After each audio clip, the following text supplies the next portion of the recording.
In this video, I will show you how to install Nmap and Termux on Android using the latest method in 2026.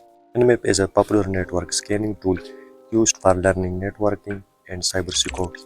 The installation process is very simple, so just follow the steps carefully. First, open Termux app on your phone before installing any tool. It is important to update Termux packages, so type the following command and press enter. Package update double end package upgrade -y. This command will update all Termux packages to the latest version. After the update is complete, we can install Nmap.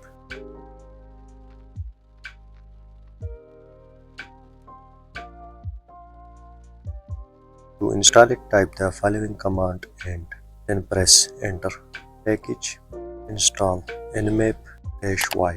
Now Termux will download and install Nmap automatically. It may take a few seconds depending on your internet speed. Once the installation is finished, we can check if Nmap is installed correctly. To check, type the following command. Now your Nmap tool is ready to use in Termux for learning, network, scanning, and cybersecurity.